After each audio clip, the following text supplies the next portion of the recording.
ایک چھوٹا سا قصہ سنا کے اپنی بات ختم کرتا ہوں. ہمارے ایک دوست تھے, وہ مجھ سے ملنے کے لیے آئے, اتنی لمبی داڑھی ان کی بالکل ناف سے بھی نیچے جا رہی تھی. میری کتاب انہوں نے پڑھی تھی, ایک موضوع پر کتاب تھی, بڑے متاثر ہوئے. تو مجھ سے دوست تو بعد میں بنے, اس وقت پہلی ملاقات تھی, ملنے کے لیے آئے. اچھا بھائی, جو صاحب جانا چاہیں وہ جا سکتے ہیں, جمعہ ختم ہو گیا, بیان ختم ہو گیا, ابھی آپ اپنی خوشی سے بیٹھے ہیں, یہ نا ایسا نہ مولوی صاحب بولے آپ نے بٹھا کے رکھا ہوا تھا, تو آپ جا سکتے ہیں جو بھی جانا چاہیں. تو وہ تھے اتنی بڑی داڑھی لمبی. میں نے ان سے کہا, میں نے کہا آپ کا مسلک کون سا ہے؟ داڑھی دیکھ کے کہہ رہے میں اہل حدیث ہوں. اچھی بات ہے ماشاء اللہ. پھر انہوں نے اپنے قصہ سنایا, کہہ رہے میں بڑے مسلک تبدیل کرتا رہا ہوں. میں کہہ رہے میں پہلے گرین چینل تھا, جو بھی ہوتا تھا وہ سب قوالیاں بھی چلتی تھیں ہمارے پورے خاندان میں, نظر و نیاز کی. آج 11ویں شریف ہے, پرسوں 12ویں شریف ہے, اس کے بعد 13ویں شریف آئے گی, پھر 14ویں شریف سے ہی فرصت, آج فلاں کا عرس ہے تو آج فلاں کا میلہ ہے تو آج فلاں کا وہ ہے, وہ چلتا ہی رہتا تھا. بھائی چلو جو ان کی سمجھ میں آتا ہے. کہہ رہے ایک دن میں کوئی دیوبندی مولوی صاحب مجھے مل گئے, ان کا میں نے بیان سنا کہ بھئی یہ تو بدعت ہے, یہ تو یوں ہے, تو مجھے وہ دیوبندی کی باتیں سمجھ میں آئی, تو میں کیا بن گیا؟ دیوبندی بن گیا. کہنے ایک دن میں کہیں اہل حدیث کے بیان میں بیٹھا تو وہ دیوبندیوں کو بھی برا کہہ رہے تھے اور بریلویوں کو بھی, تو میں کیا بن گیا؟ میں نے کہا بھئی یہ تو بالکل ٹو دا پوائنٹ قرآن حدیث کی بات کرتے ہیں, قرآن حدیث پہ آ گیا, میں اہل حدیث بن گیا. کہہ رہے پھر ایک دن جماعت المسلمین والوں مجھے ملے, انہوں نے کہا یہ اہل حدیث بھی کیا ہے غلط, دیوبندی بھی غلط اور بریلوی بھی غلط. میں نے کہا بھائی میں نے تو بخاری دیکھ کے رفع الیدین شروع کر دیا, دیوبندیوں کو غلط کہہ دیا, بریلویوں کو میں نے کہا کہ وہ ان کے خیال میں نہیں کسی کو برا بلا کہہ رہا, بھائی ان کی رپورٹ پیش کر رہا ہوں آپ کے سامنے, جو ان کے الفاظ ہیں کہ وہی وہ حلوے مانڈے کرتے ہیں یا وہ یوں کرتے ہیں تو اس کا کوئی ثبوت نہیں ہے, تو تم کیوں صحیح ہو؟ تو وہ جماعت المسلمین والوں نے کہا بھائی یہ جب قرآن حدیث کو فالو کرنا ہے تو قرآن حدیث میں تو فرقہ واریت کی نفی ہے, تو اہل حدیث بھی تو ایک فرقہ ہے, جیسے دیوبندی ایک فرقہ ہے, بریلوی ایک فرقہ ہے, تو اہل حدیث بھی فرقہ ہے. تو اصل میں کیا ہے, سب مسلم بن کے رہو, سب کیا بن کے رہو؟ مسلم. اس لیے جماعت المسلمین میں آؤ اور اس کے امام کو لازم پکڑو. اور بھی تقریریں ہیں, یہ تو میں خلاصہ بیان کر رہا ہوں. تو مجھے کہتے ہیں جماعت المسلمین زیادہ صحیح لگنے لگی, تو وہ کہتے ہیں ہم کس میں چلے گئے؟ جماعت. یہی ہو رہا ہے نا, کوئی غیر مسلم, میرے پاس تو غیر مسلموں کے لباس جو نئے مسلمان ہوتے ہیں وہ کہتے ہیں یار میں ادھر گیا, اس مسجد کا مسلک ہو گیا, دوسری مسجد میں گیا, وہ والا پگڑی پہن لی, ادھر گیا ٹن مارا, وہاں سے جیسے ہم نکل رہے ہوتے ہیں نا, ادھر سے گولے گنڈے والا آیا, وہاں سے تھوڑا سا گولا گنڈا کھایا, ادھر سے نکلے آئس کریم کی دکان میں گھس گئے, وہاں سے چپلی کباب کھا کے. ایسے ہوتا ہے نا بچپن میں جب پیسے بھی ہوں اور تو سب کا تھوڑا تھوڑا ٹیسٹ. تو غیر مسلم بھی جب آتا ہے نا وہ بیچارہ بوکھلا ہو جاتا ہے. تو کہہ رہے کہ میں غیر مسلم تو نہیں تھا لیکن دین پہ نیا نیا آیا تھا, دین کو مضبوطی سے فالو کرنا شروع کیا, تو اب چینل روزانہ تبدیل ہو رہے ہیں اس سے. وہ کہہ رہے وہ غلط, وہ کہہ رہے یہ غلط, وہ کہہ رہے وہ کی ٹانگیں چھوڑی, وہ پتلی کرو, کہہ رہے رفع الیدین کرو, نہیں کرو. کہہ رہے بالآخر ہم نے ٹن مارا اور کہاں چلے گئے؟ جماعت المسلمین میں آ گئے. اس وقت جماعت المسلمین پارٹ 1 اور پارٹ 2 نہیں تھا. ابھی تو جماعت المسلمین کا جواب بہت آسان ہے, ورنہ جماعت المسلمین نے بھی ہمارا بڑا دماغ کھایا ایک زمانے میں. ہر تھوڑی دیر کے بعد کوئی بندہ آ رہا ہے کہ حدیث میں تو آتا ہے جماعت المسلمین اور تم حنفی بنے ہوئے ہو, تم شافعی. شکر ہے اب ان کا فتنے کا زور الحمدللہ ٹوٹ گیا. وہ ایسے ٹوٹا کہ وہ جماعت المسلمین پارٹ 1 بھی بن گئی اور پارٹ 2 بھی بن گئی. تو اب ہم آرام سے جواب دے دیتے ہیں جب بھی کوئی آتا ہے نا کہ بھائی حدیث میں آتا ہے جماعت المسلمین کو لازم پکڑو, تو میں کہتا ہوں حدیث میں پارٹ 1 کے بارے میں یا پارٹ 2 کے بارے میں؟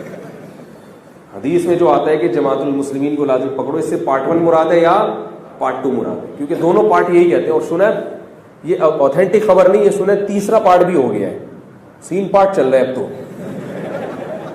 لیکن یہ کہ یقینی ہے 2 پارٹ کا تو پتہ ہے کہ 2 پارٹ چل رہے ہیں آج کل. تو اب وہ جماعت المسلمین میں چلے گئے. جب وہ جماعت المسلمین میں گئے ہیں تو اس کے آگے تو کوئی مزید تھی نہیں نا جو ان کو, تو وہ اس میں پکے ہو گئے. انہوں نے کہا بھائی دیکھو ہر وقت قرآن حدیث کرتے ہیں, ہر وقت کیا کرتے ہیں؟ قرآن حدیث, قرآن حدیث, قرآن حدیث. کوئی بزرگ کا قصہ نہیں سنائیں گے کبھی, کوئی ضعیف کمزور روایت نہیں سنائیں گے, بس صحیح بخاری اور صحیح مسلم سے ہٹتے ہی. زبردست. یہ صاحب مالدار بھی تھے تو انہوں نے اپنا پیسہ بھی ٹھیک ٹھاک جماعت المسلمین میں لگانا شروع کر دیا, اس کو ترقی بھی بہت دی اور صوبہ سندھ کے امیر بنے تھے. کہہ رہے میں 20 سال جماعت المسلمین میں رہا ہوں. کتنے سال؟ اور جماعت المسلمین کا صوبائی امیر رہا ہوں میں. نام انہوں نے بتانے سے منع کیا ہے اس لیے میں نام نہیں بتا رہا. تو 20 سال جماعت المسلمین کے امیر رہے. کہہ رہے مجھے وہاں بھی نفرت اور فتووں کے علاوہ کچھ بھی نظر نہیں آیا. وہ بھی نہیں ہوتا، وہ بھی کافر، وہ بھی کافر. تو مجھے ایسے لگا کہ جو 6 آدمی جماعت المسلمین کے ہیں یا 6,000 ہوں گے، بہت زیادہ 6 لاکھ ہوں گے، ان کے علاوہ باقی سب کہاں جائیں گے؟ جہنم میں جائیں گے. کہہ رہے میرا پھر ضمیر نے مجھے ملامت کرنا. پھر میں نے کہا کہتے میں نے جماعت المسلمین میں ایک اور چیز دیکھی کہ یہ لوگ امام ابو حنیفہ کی تقلید کو تو بدعت کہتے ہیں، لیکن اپنے امام کی ایسی تقلید کرتے ہیں کہ امام حنیفہ کی تقلید حنفی بھی ایسے نہیں کرتے ہوں گے. سمجھ رہے بات؟ اپنے امام کی ایسی تقلید کریں گے، وہ دن کو رات کہہ دے، رات کو دن کہہ دے، بس سوائے 2-4 چیزوں میں، باقی ہر آدمی ایسی تقلید کر رہا ہے. تو کہہ رہے کہ مجھے پھر جو ہے نا وہ بھی عجیب سا لگنے لگا. اب یہ تو اللہ نے ان کی مدد کی، ورنہ ایسے موقع پہ انسان اسلام کو چھوڑ دیتا ہے. اللہ نے مدد کی. کہتے ہمارے محلے میں تبلیغ والے آئے ہوئے تھے. میں نے کہا جہاں اتنے ذائقے چکھے ہیں، جہاں اتنے ٹیسٹ چکھے ہیں، ایک ٹرائی اور کر کے دیکھ لو. بھائی قیامت میں اللہ کو تو بتا سکیں اللہ میں کیا کر سکتا ہوں. کہہ رہے ہم نے ایک ٹرائی ماری. اب ان کا اپنا واقعہ کہہ رہے کہ میں نے جب 3 دن گزارے تو میرا خیال یہ تھا کہ یہ لوگ تو حنفی ہیں، یہ تو رفع الیدین نہیں کرتے. میں جب رفع الیدین کروں گا تو مجھے بولیں گے یہ کیا کر رہا ہے بھائی، مجھے ٹوکیں گے. یہ پھر میں زور سے آمین کہوں گا تو مجھے ٹوکیں گے، بھائی یہ کیا کر رہے ہو، ایسے نہیں ہوتا، ایسے بزرگوں نے ایسے فرمایا ہے. تو کہہ رہے 3 دن گزر گئے مجھے، کیونکہ اب تک کہیں جس کے ساتھ بھی یہ ملے تھے نا، کوئی ایسا بندہ ان کو ملا نہیں تھا جنہوں نے ٹوکا نہ ہو ان کو. اب کوئی حدیث دکھا رہا ہے تو چوڑی کر لی ٹانگیں، دوسرا دکھا رہا ہے تو پتلی کر لی. کوئی رفع الیدین کی دکھا رہا ہے، کوئی ترک رفع الیدین کی دکھا رہا ہے، کوئی زور سے آمین کی، پھر آہستہ والی دکھاتا ہے، کلپ دیکھ لیا، عجیب بوکلاٹ میں ساری نہیں ہوئی.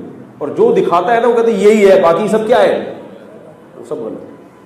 کہہ رہے 3 دن میں نے گزارے تو کوئی کچھ بول ہی نہیں رہا. ان کی باتیں ہی کہہ رہے الگ ہو رہی ہیں. وہ سب یہ کہہ رہے بھائی کسی طرح محنت کرو، ہم سب 100% کیا بن جائیں، نمازی بن جائیں، نماز پہ آ جائیں سب لوگ.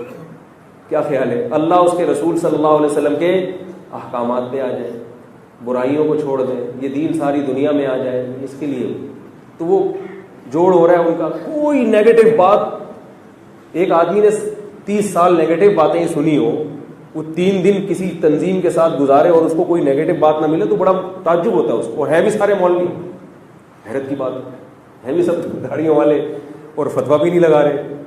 تو کہتے ہیں کہ پھر میں نے چلے کا ارادہ کیا.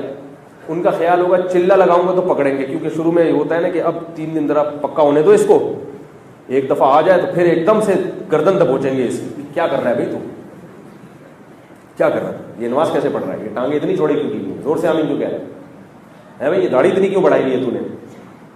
تو کہہ رہے ہیں کہ میں نے پھر چلہ لگایا. کہہ رہے پورے 40 دن گزر گئے، کسی نے ایک اعتراض. کہہ رہے مجھے پتا چلا بھائی ان کے تو مسائل ہی کچھ اور ہیں، ان کو اس سے غرض ہی نہیں ہے کہ یوں کرتے ہو، ان کو اس سے غرض ہے کہ نماز پڑھتا ہے کہ نہیں پڑھتا. بہت مشکل ہے سمجھانا. ان کو اس سے ہے کہ جو بے دین لوگ ہیں ان کے دلوں میں دین کی محبت پیدا ہو جائے، بھلے ایسے پڑھو یا ویسے پڑھو. جو نہیں پڑھ رہا اس کی فکر کرو کسی طرح مسجد میں آ جائے.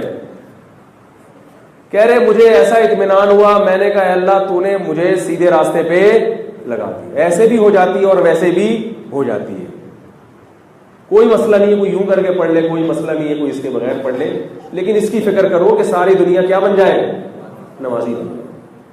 تو کہہ رہے اب میں تبلیغ میں وقت لگاتا ہوں. کہتے میں کرتا رفع الیدین ہی ہوں، لیکن میں رفع الیدین نہ کرنے والوں کو برا بلا، اور مجھ سے بھی بڑی عقیدت تھی، ان کو بڑی محبت تھی میری. انہوں نے بڑی پرتکلف دعوت بھی کی. اس زمانے میں دعوت قبول کرتا، اپنی دعوت قبول نہیں کرتا میں. جب انہوں نے میری دعوت کی تو انہوں نے مجھے اپنے بیٹے سے ملوایا.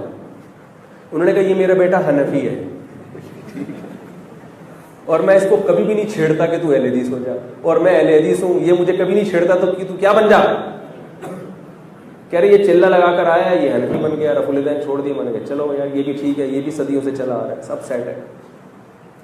تو مجھے بتا رہے تھے باقاعدہ، کہہ رہے یہ دیکھو یہ حنفی ہے. ایک ہی گھر میں ٹانگیں چوڑی بھی ہو رہی ہیں اور پتلی بھی ہو رہی ہیں اور جھگڑا نہیں ہے. ہمارے یہاں ایک محلے میں اگر ٹانگیں چوڑی کرنے والا اور دوسرے محلے میں پتلی کرنے والا، دوسرے ملک میں، وہاں سے گالیاں بھیجے گا یوٹیوب پہ لکھ کے، فیس بک پہ.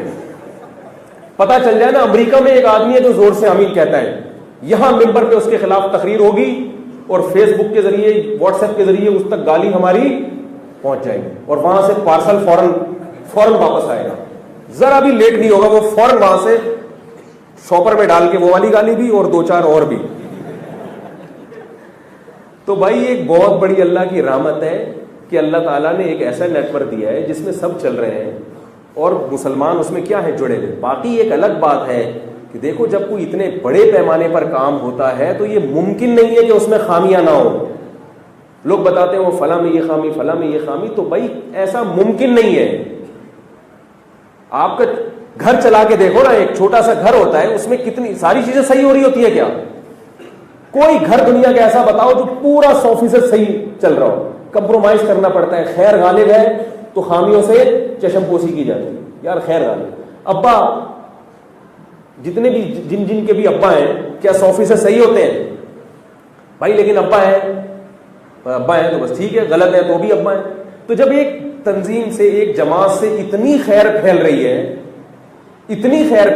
ہے، اتنا اسلام دنیا میں پھیل رہا ہے، لوگوں میں محبتیں پھیل رہی ہیں، تو اگر اس میں خامیاں بھی ہیں تو ان خامیوں کی اپنی استطاعت کے بقدر اصلاح کی کوشش کرنی چاہیے. جتنی کر سکتے ہو، نہیں کر سکتے تو چپ کر کے آرام سے